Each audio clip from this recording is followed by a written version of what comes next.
Let's turn now to the politics and the budget looming. Joining me is the former New South Wales Liberal leader, Kerry Chikarovski. Kerry, great to see you as always.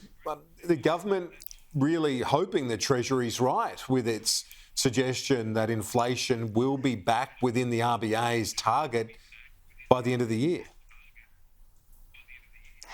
Kieran, it won't be just the government who are hoping. It'll be everybody out there with a mortgage, because if the government is correct and Treasury is correct and the inflation figures are coming down faster than the RBA has suggested they might, then we all might get some relief on those interest rates. And I think that is probably what everybody around the country at the moment is holding their breath about. So I'm all for saying I hope the government is right. I hope the Treasury officials have done the correct modelling, and we can only assume they've done that modelling by taking into account the budget measures which Mr Chalmers will announce tomorrow night.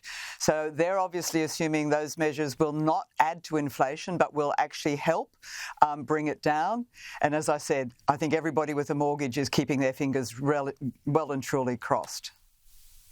It's an important one in an economic sense, but also coming within a year from the next federal election. We probably will see another budget before Australians go to the polls anyway, Kerry. Yeah, I heard the Treasurer say that he was still contemplating doing a fourth budget, so we may see another one. But I think this budget is going to be setting them up for that election. It'd be interesting to see, because we've already seen a number of major announcements in this budget. We've already seen announcements around education. We've already seen announcements around TAFE and giving people placement payments while they're doing their courses. We've seen stuff around housing. We've seen spending around domestic violence. So there's been a lot of spending.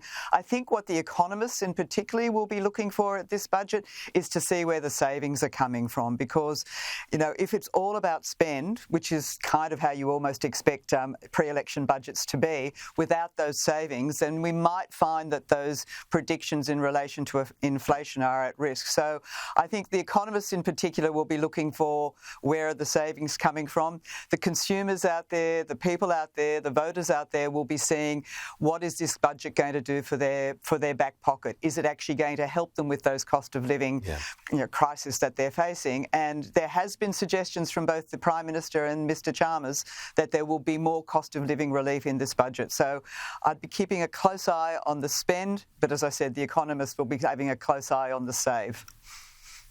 And this goes to the dilemma here. So for politicians, it's going against every grain of their being to not dish out money when people are struggling. And ahead of an election, they want to show that they're listening and they want to help, but you've got this inflationary environment which makes it counterproductive.